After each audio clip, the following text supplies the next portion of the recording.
Well, thank you. I'd like to show my appreciation to River Valley Now for reaching out for us to talk about Act 703, Right. the Pope County Bond Initiative, and some of the information that's being passed around and kind of separate some fact from fiction in my book. And I think first we ought to really concentrate on what the act did. And so Act 703 was passed by the state legislature in this last legislative session and became law with the governor's signature in the summer of 2019. And in doing that, it was specifically directed towards 4 counties in Arkansas, and that being the 4 counties that are potentially going to end up with casino gaming. Of course, we know the Amendment 100 automatically granted casino gaming to Crittenden and Garland counties, where you have the Greyhound Park and obviously Oaklawn, and then the 2 additional being Jefferson and Pope that were allotted through the amendment as being the other 2 outstanding locations for casino development in Arkansas. So this Act 703 that the legislature put into law is only specific to those 4 counties for economic development purposes. And what it does is unique to the situation of those 4 counties is it takes the dedicated tax revenue that was going to be directed towards tax base of a county and allows those municipalities and county governments to do infrastructure improvements based on their needs at the time of construction of the casino and going forth.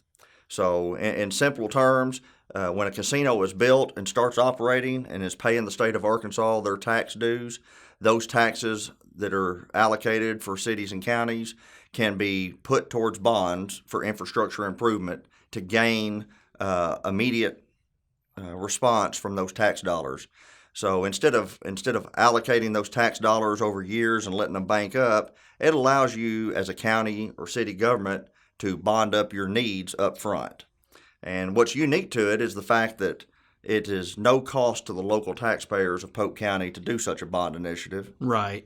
And I think the important thing is that we, those 4 counties, we are in a unique situation because most of the time when we have to talk about infrastructure building, we have to talk about raising taxes.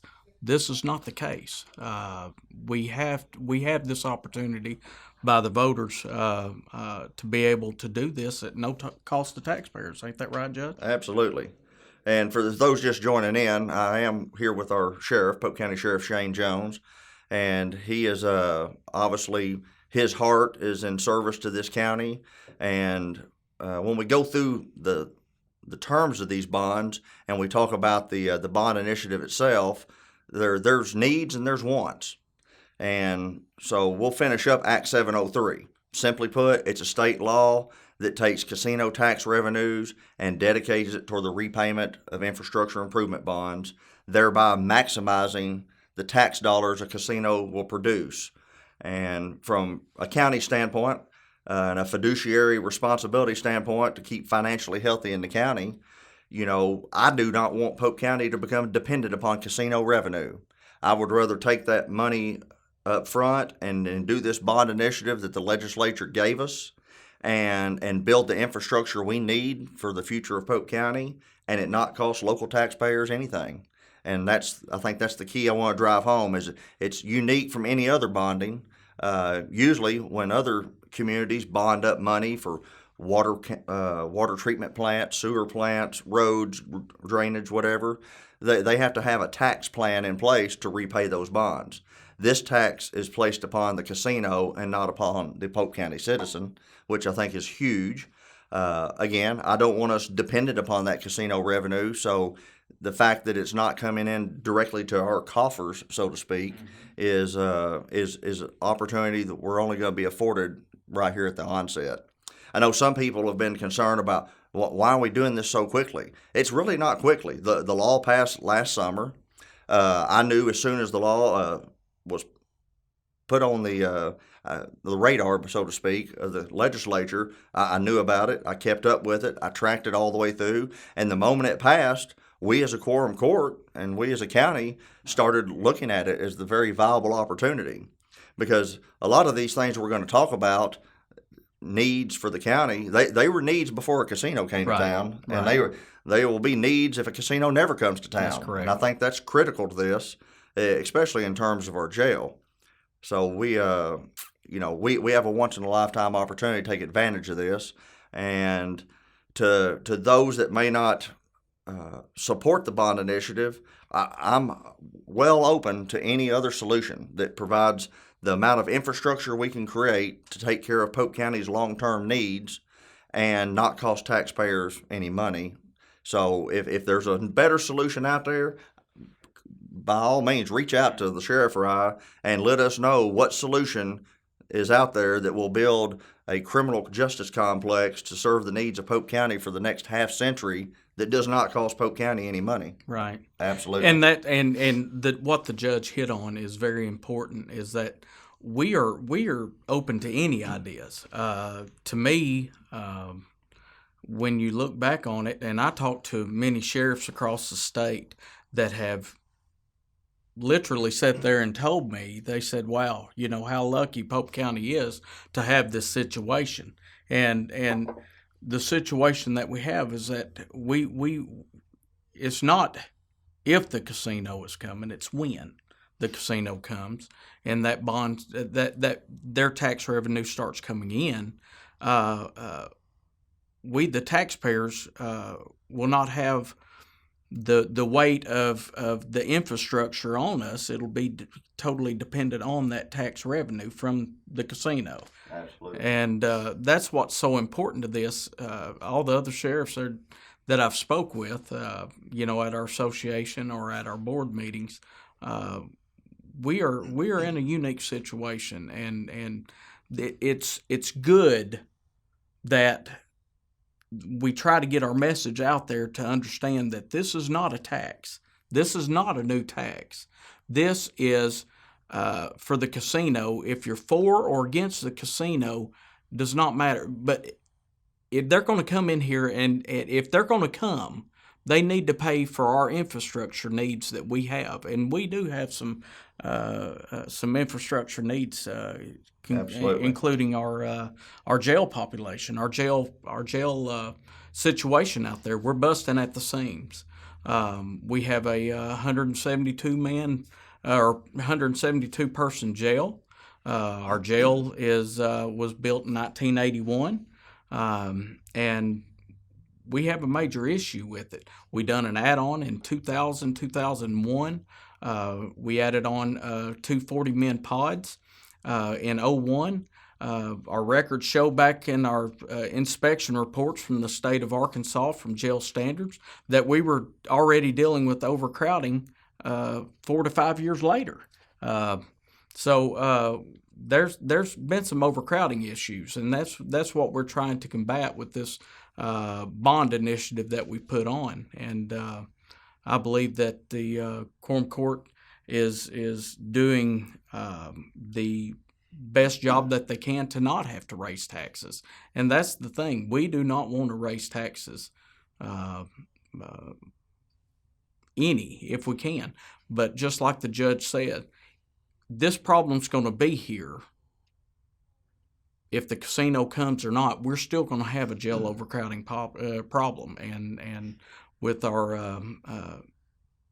building is old, it's fallen. There's some mechanical issues, building issues, and we talked about that earlier today, Judge. I've got 5 or 6 doors out there that our maintenance guy has to grind on just to try to get them to shut.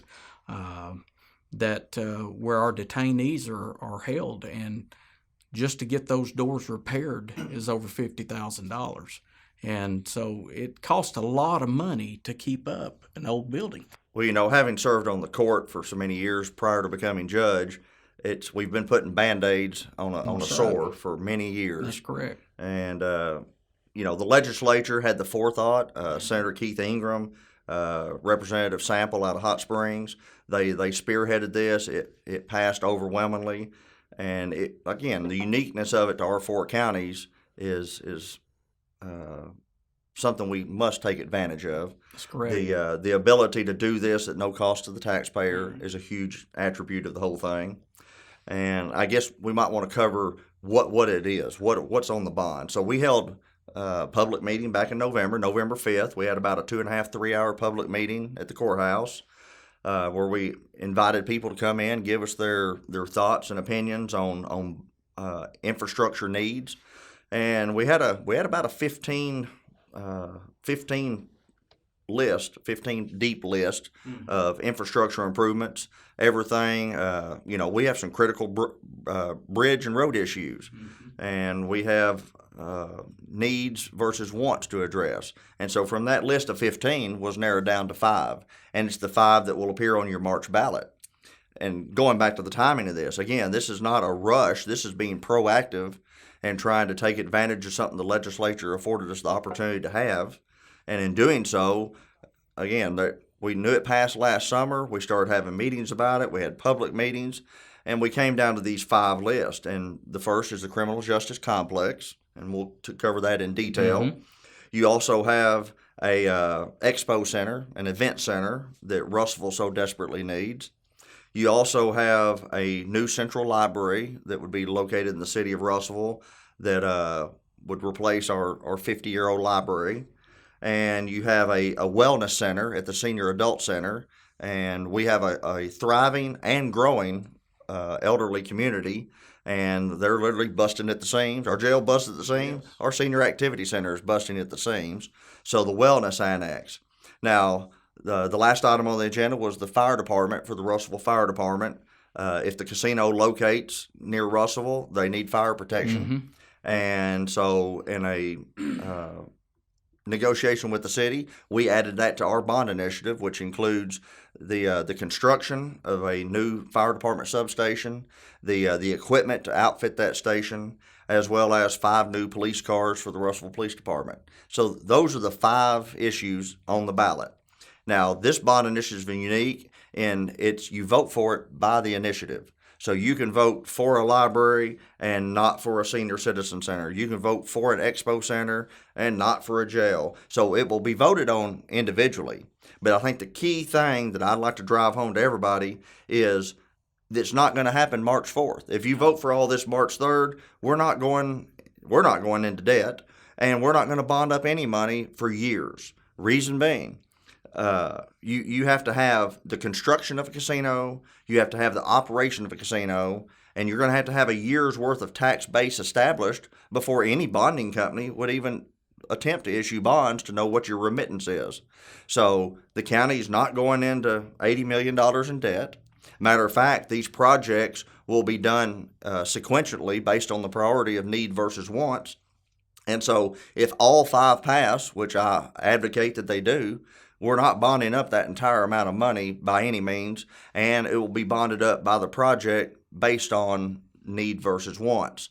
And so you have, obviously, our first primary is a new jail and detention facility, and a library, a wellness center, an expo center, and a fire department are all up there on that scale. But your first 2 primary needs are obviously a fire department and the jail facility.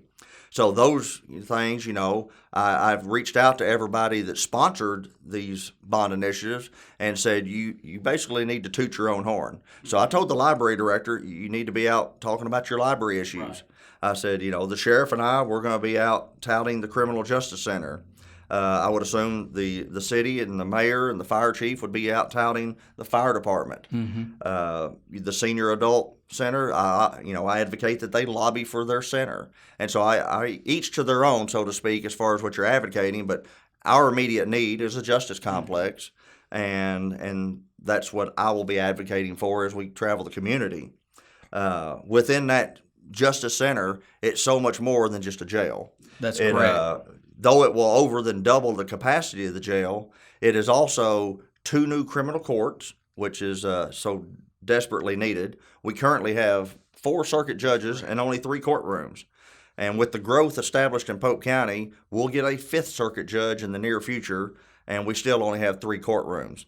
So incorporated in the justice complex is 2 complete circuit court systems, a 400-bed jail facility, mm-hmm. sheriff's office, jail booking, as well as a preliminary court system for the municipal judge.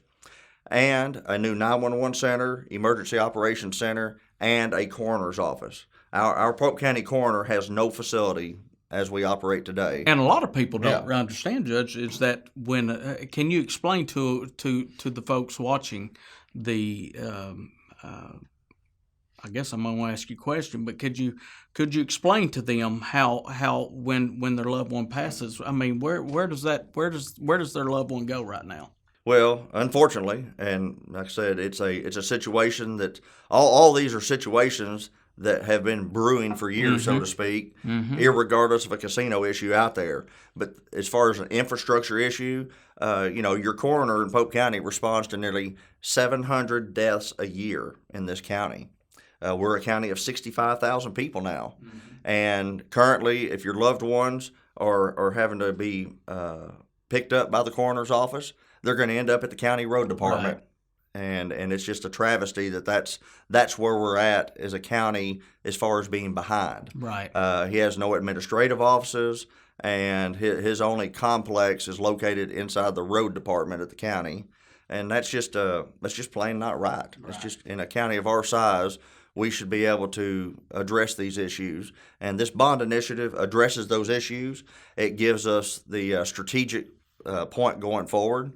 I'm doing a strategic growth analysis right now for our county, and I went back 25 years to see where we were in 1995 to kind of project where we'll be in the year 2045. And uniquely enough, we have had a 40% population growth in Polk County in the last 25 years. And that's a lot. Just a natural progression of 40% growth. And so if we stay on just that natural growth pattern between now and the year 2045, we can expect a population in Polk County pushing 100,000. And the infrastructure and the needs of 25 years from now need to be addressed now. Mm-hmm. If we look at the way things were built previously, our 1981 jail, it was built for 1981 times. That's right. With not a lot of projected. That's why we had to do such an addition in 2001, because we were not keeping up with projected growth. And that projected growth, we know now, has been 40% in the last 25 years. And along with that growth, as a lot of people don't realize, is that our jail population has grown with that growth, but our female population has almost doubled. Back when I started in the jail, it was lucky for us to have at least 2 or 3 females detained there at the facility. Now we have we have doubled the size of our female population, and so that's very concerning, and that's a lot of stress on our staff and on the building is with our size of female detainees now that we have. I think we've got 26 female beds, and we will average at any time 35 to 40 females at the detention center. So, and some of those are non-convicted felons, so they're still waiting on a court hearing. But another thing, like the judge talked about, is our 2 new circuit courts that will be inside the facility. Now, most of y'all watching, a lot of y'all have been, y'all have had jury duty.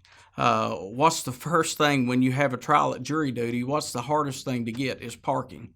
Because of the parking situation at the courthouse, and then you're having trouble finding the courtroom or whatever. Not only that, the sheriff's office, we have to bring that detainee over from the sheriff's office. We have to transport him across town to the courthouse. And that's a lot of exposure. And that is a lot of exposure, and that's a public safety concern right there. And so we have to bring him over there.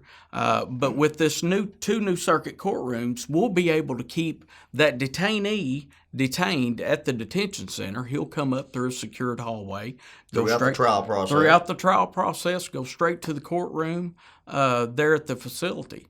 But when we were designing this facility, it was very hard for me because we had to think 30 to 40, even 50 years out of would our growth. needs be? Yeah, what would our needs be? So that was very hard. So we had to add extra space, extra offices, new CID area, the Criminal Investigation Division.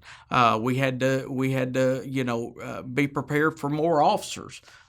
We had to do all that. So it was a strenuous. And very stressful project to go through to prepare for what we've got coming ahead. But that's what I appreciate about our quorum court and you, Judge, is that that's what we have to do. We cannot think about right now. We have to look ahead. And with our growing population, I think the key thing is, irregardless of who's sitting in my office that's or right. your office, That's right.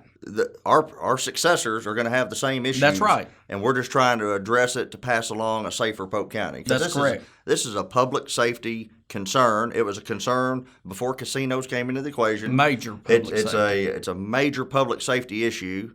And so when people go vote March 3rd, they're voting for the future safety of Polk County much as anything in this equation, because you're voting for public safety for the next sheriff and the next judge and the next Polk County residents that have not even been born yet. So we're trying to be proactive, and that goes back to this timeline. This was not a rush to a decision, Right. Because again, we will not bond up any money for at least 3 to 4 years, Right. If this passes March 3rd. This is simply trying to educate the public and also give them the opportunity to be a proactive step ahead of anybody else around us. And the city of Hot Springs right now, I brought there, they are taking advantage of Act 703 as we speak as well.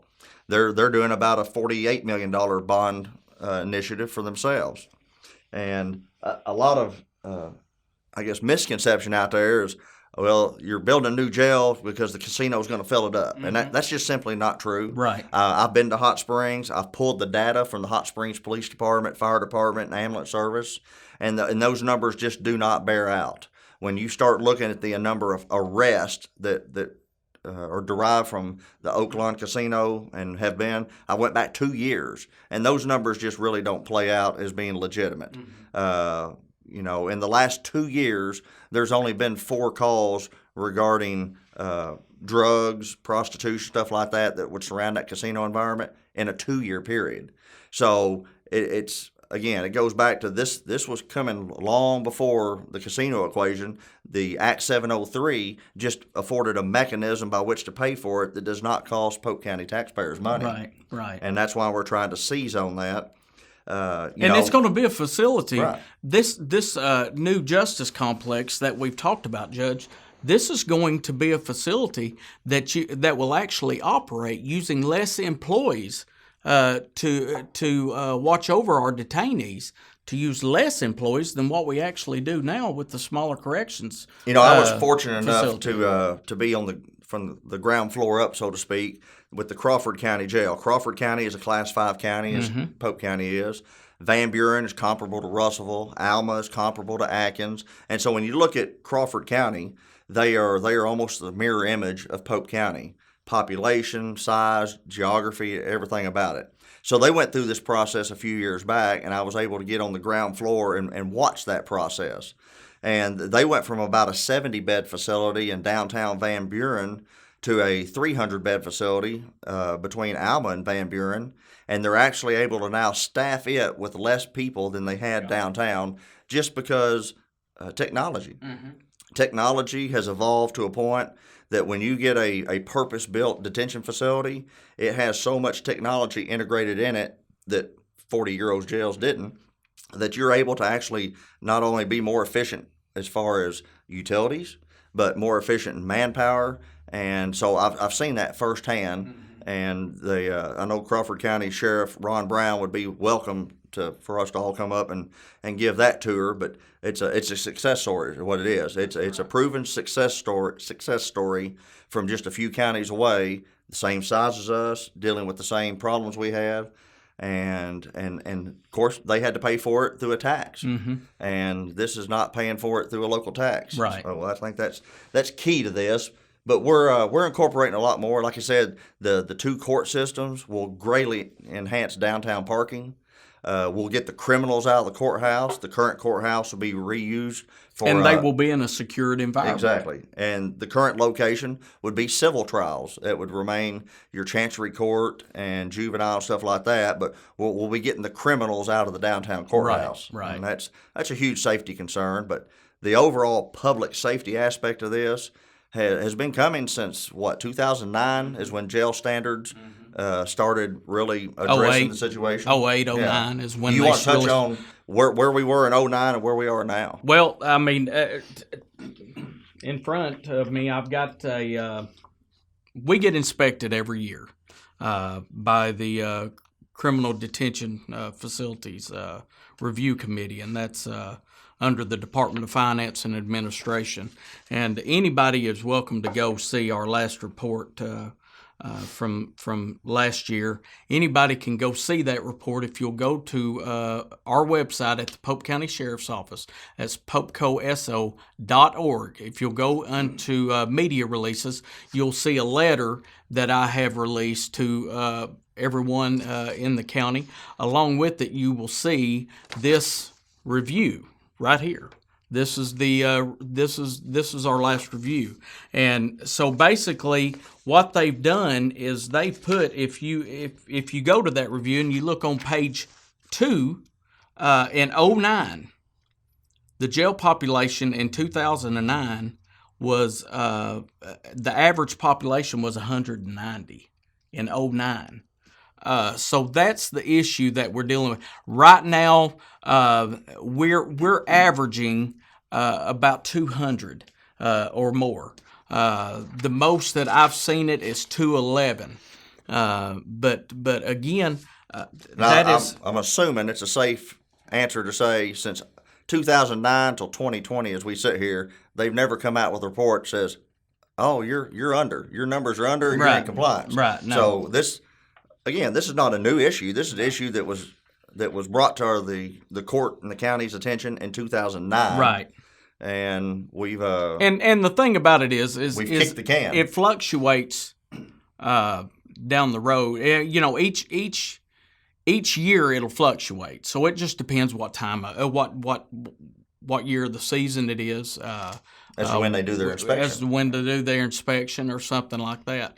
But we've been dealing with this problem since 2009, and it's time to quit kicking that can down the road. I've been with the sheriff's office since under Sheriff Jay Winters, who's a mentor of mine, and you know, he was dealing with this. When we done the add-on in the jail, this is a very important part that we need to get through, Judge, is that when we done the add-on in the jail under Sheriff Winters, there was not construction companies that just specialized in detention centers. Now we have that. Right. And they build them all of this company that the Quorum Court contracted with to do the design and the building, the potential building. This is a company that does it all around the United States, and so they know the design, they know pretty much the needs of what counties want, and so that's very important. But to hit back on our population. On the day of this, I don't remember what day this was on, but this was last year. The average daily population was 200 on this report here. In a 172 bed facility. In a 172 bed facility. And so, you know, our housing area, our female housing, you know, we have 26 female beds. On this day that they were inspected, we had 37 females. I've got a report here from the American Jails Association. This is something that my jail administrator gets, and they have a write-up about female detainees around the United States. And if you don't mind, I'd like to take a minute just to read a little quote here. It's an explosion, is what it is.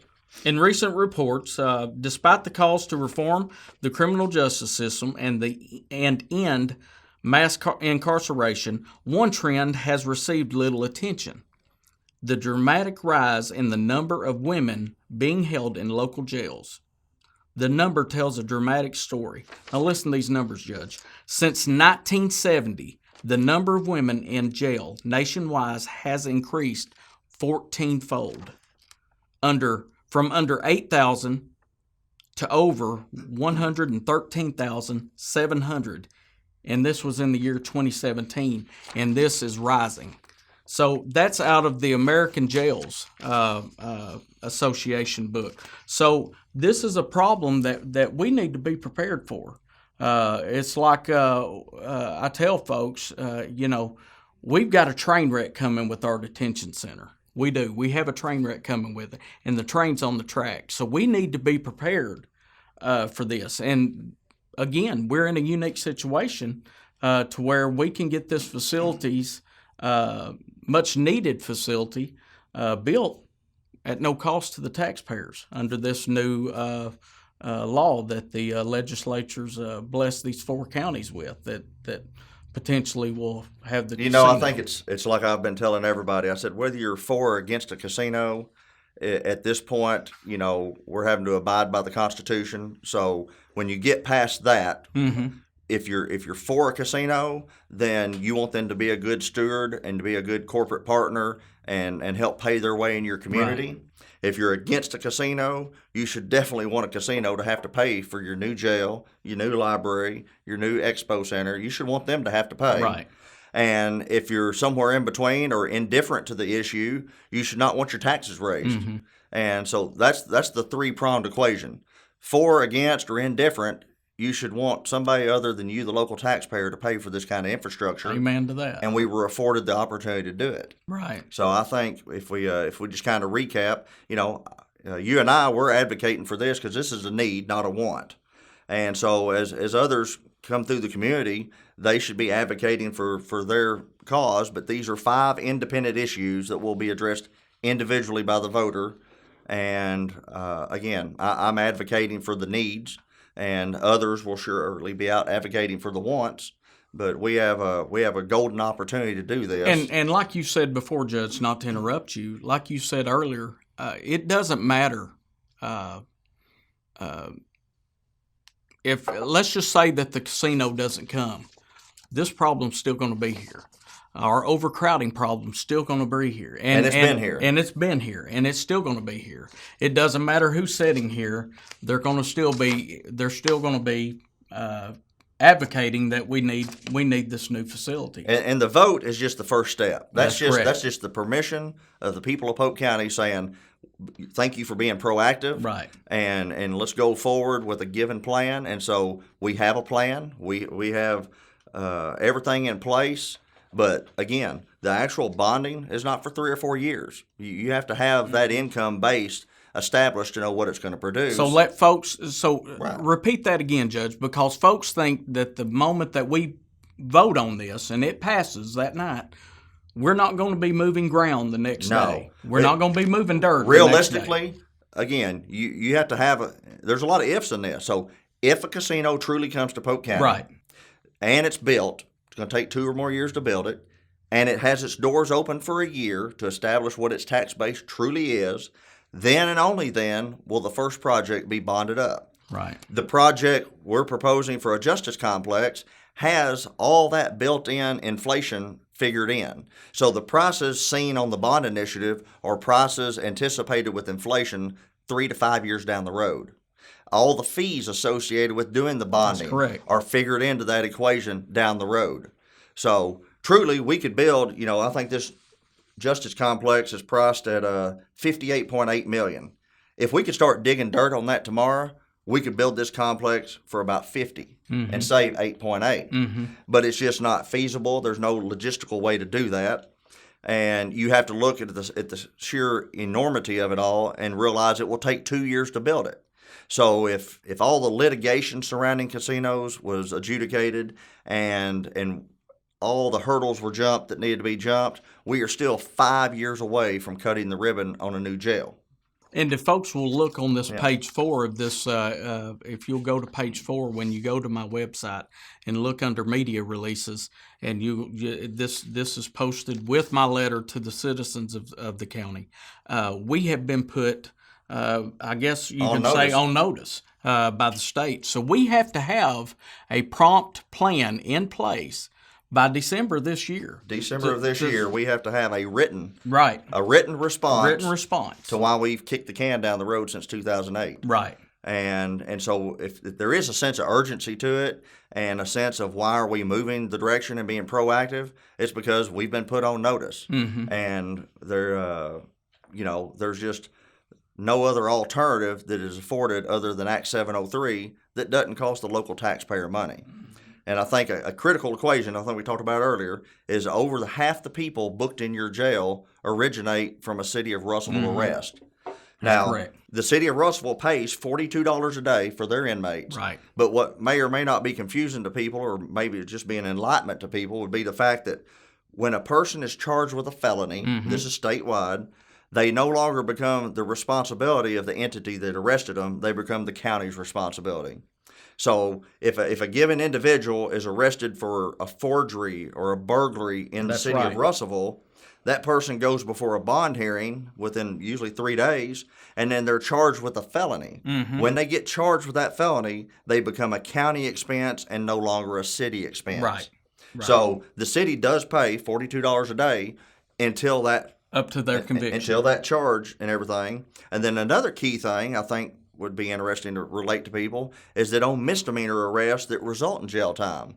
If the district judge sentenced somebody to 90 days in jail for a DWI 2 or 3, when that person, it may have originated from a city of Russellville DWI arrest, but when that person goes through the district court system and then is handed down that 90-day sentence, it becomes a county expense. Right. That's what I was when I said conviction. When you was talking about that, yes, that's when the as far as misdemeanors, that's when it. And when we're talking $42 a day, that's to put a jumpsuit and flip flops and feed that person 3 meals a day. That doesn't take into jailer salaries, electrical, utilities. The operation of the jail obviously cannot be compensated at $42 a day. We have pipes at the jail that have collapsed under the building. Right. There's drains that don't even work anymore in the old part of the jail. So and when you think about the enormity of not only that situation, but 200 people a day that we are state mandated to feed 3 meals a day, that's 600 meals a day being ran through that facility. Right. So it's an enormous undertaking on a daily basis now. So I think those are key things that I think we wanted to bring to the table today was this needs versus wants. The county has established this as our number one need, and it's irregardless of a casino's. It's still here. The problem's still here. It was here. It will continue to be here. And irregardless of who sits in these chairs. Who's sitting here or who's holding those offices. But we, just like the judge said, we do have a unique situation. And that situation is that we can get this stuff done at no cost to the taxpayers. And most counties, they have to go out and they have to get the people to vote for a tax. And we live in this county, Judge. I don't want to pay no more taxes than anybody else. Uniquely enough, I had a city councilman reach out to me and say, "Well, why don't you just raise the millage to pay for your jail?" And I said, "Well, you have the same ability to raise millage within the city of Russellville as the county quorum court does every November. Counties are allotted 0 to 5 mills, and we operate at 1, very efficiently at 1. But while everybody else around us in this area is on maxed 5 out. mills. But I think the equation here is we go back to 50% of the jail population originates from the city of Russellville. It would not be fair to take a landowner from Hector that has a 500-acre cattle farm and raise that individual's property taxes up to pay for a facility that the city of Hector rarely puts anybody in. Right. Because you don't have that statistical data to back you up. And so, it goes back to if there's a better way out there, tell the sheriff or I as soon as possible because we're all for it. We hear, I've had people come up and say, that after they visited with me, it's changed their mind or something on this new justice complex. But just like I said in my letter, for those that haven't read my letter that I wrote to the citizens, is that I didn't vote for the casino, not because I was against a casino. I know this is all talk around this casino because that's what this bond initiative is about. I personally did not like the amendment Poorly it written was amendment. poorly written amendment. That was my problem. I don't have an issue with the casino. Like I told folks, I probably can count on one hand how many times I've been inside a casino. But I don't personally have an issue against a casino. But I'm like I do have the if they're coming, I want them to pay for what we need. Period. That's just the way I believe, and it's been an honor to serve as your sheriff, and I don't take that responsibility lightly. And I think that we've done a lot of improvements at the sheriff's office. But and if I did not think that this was a need, I wouldn't be sitting here right now. But this is a need. This is a train wreck coming, and we need to be prepared for it, Judge. And I think that the Quorum Court understands that. And if there is anybody out there that hasn't that's against this bond or has questions about it, please call us. I mean, you can call the sheriff's office 968-2558, and if I'm available, I'll be more than happy to come visit with you about this. The judge, we're going around to our local Rotary. We just done a Rotary, the local Rotary Club here. We just done their lunch today, and we've got other things scheduled. We'd be more than happy to set up a community, question. If anybody has a better idea to figure out how we can fund this facility, we're At no taxpayer expense. Yes, at no taxpayer expense. Let us know. Absolutely. Because right now, what I can see, and I hate to say this, but we can either pass this bond or raise a tax. You've got two options to me. We can either vote for this bond on March the 3rd, or we can raise a tax. And raising a tax is not what I want to do. Personally. Nor I. I don't want to put that concern on my kid's future or anything like that. I think that we are in a unique situation. So this bond, I think it's needed. This bond initiative, this justice complex is needed. It's not a want; it is a need. And for those that have any questions, feel free to give me a call at the sheriff's office. I'd love to. I'll answer any questions that I can, and if I don't have the answer, I'll try to get one for you. Absolutely. So, well, thank you for your time again. If you have any questions, feel free to give us a call. Again, I'm Sheriff Shane Jones. This is Judge Ben Cross, and it's an honor to serve. Speaking for me, it's an honor to serve you, and I look forward to the future. I'm excited about the future of Pope County. Another misconception I think is out there is the term bonding and then the terms of the term, Mm-hmm. and so a lot of the bonding is associated with what has to be people-driven tax revenue instead of this Act 703, which is the casino taxes. And so a lot of people are concerned about how long it will take to repay these bonds. And the answer is simple, that they're repaid until they're paid in full. That's what's unique to this Act 703, is it's not going to go 10 years down the road and then come back on Pope County or come back on the citizens of Pope County to suddenly find a way to pay off the rest of it. The length of the terms or ever how long it takes this tax revenue to get into effect, and ever how long it takes to repay the remittance. And so it's again, we've used this word unique many times in this conversation, but it's totally different from a common source bonding that most cities would do for their own infrastructure. Right. And so in saying that, there's not a due date. The casino pays their taxes, and the taxes pay off the bonds until they're paid in full. And so for those that are concerned this will come back on us, so to speak, it's not. Again, we hired the most reputable firm to write the ordinance, which is Mitchell Williams Law Firm. They specialize in bonding initiatives. We hired Cruz and Associates that does billions of dollars in bond initiatives. We hired the same bonding company, Cruz and Associates, that currently bonds for the city of Russellville. Right. And so if there's any insinuation or maybe some implications out there that somehow the county's trying to pull one over on the city, that's just factually untrue. It is just factually untrue. The reason being, and the reason we reached out to them is because they did. They currently bond for the city of Dover, the city of Russellville. And so they, as a statewide entity, Cruz and Associates, a member of First Security Bank, they as an entity are not going to do something to harm their own business where they're already established in the communities of Dover and Russellville.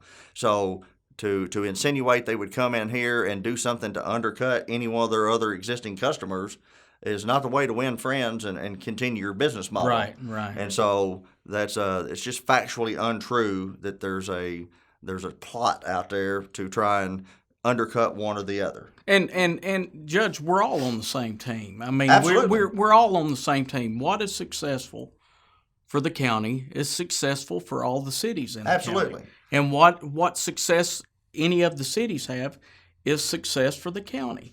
We're all on the same. We're on the same team together. And the growth of the tax base will be phenomenal in and of itself. So there's like I said, I think there's some misconceptions out there that somehow Pope County citizens will be left holding the bag on this bonding. That's not true. Right. And like I said, and then it's factually untrue that there's some devious plot out there to underscore one or the other. It's the same company doing the same bonding for the same communities. Right. We're all part of the same equation. Right. And like I said, it's just a factual truth that the city is our biggest consumer of goods and services by sheer population alone. Sure. And we With want the EMS and all. right, ambulance service, 911. And so we're all in this together because we all service the same population. That's right. And in servicing that same population, we're asking for the infrastructure to service it. It's a clear equation in my book. Yeah, So, yeah, and again, it is a major public safety issue. yes. You're hearing this from me. It is a major public safety issue. So those, it's just hard for me to understand. People have a right to be against anything they want. I just don't understand how this will help our public safety. And that's why this is so important to me, is to get a new facility, because so that we don't have to release people that need to be locked up. Right. But unfortunately, that's the situation that we've been placed. Right. Well, we know the judicial system is not shrinking. No. And we are just one cog in the wheel of the judicial system. Right. But we end up with the finality. We end That's up with correct. the final solution of the judicial system, which is to incarcerate people. Right. If there's a better way to do it, people in Congress need to come out with a solution to the overwhelming escalation in the judicial system throughout Sure. America. Sure. But from a Pope County standpoint, I think we're conservative enough to believe we still want criminals locked up. And we're currently not locking up the criminals that need to be locked up. Right. Because we have no place to put them. We do not have no place. I to think put your best equation was we're not locking up the people that necessarily that Yeah, we don't lock up people we're mad at. We lock up people we're scared of. we're scared of. And you would be mad at somebody that hit your family member That's right. driving on a suspended license with no insurance. In today's world, that person's getting a traffic summons to appear. That's correct. And 15 years ago, that person would go to jail from that same wreck scene Right. and have to pay to bond out, and there would be a consequence for that action. Mm-hmm. There are no consequences for that action in today's world because there's simply not room. That's correct. Yes. That's correct. I think this is a once-in-a-lifetime opportunity that our county should take advantage of, and it will serve the needs of our community for hopefully the next 50 years. And it will be a foregone conclusion once it's all built that obviously this was needed. Right. And when people are able to look back and say Pope County did all this infrastructure improvement and it didn't cost Pope County money, I think that's the reward. That's the reward Right. we're looking for. Right. Absolutely.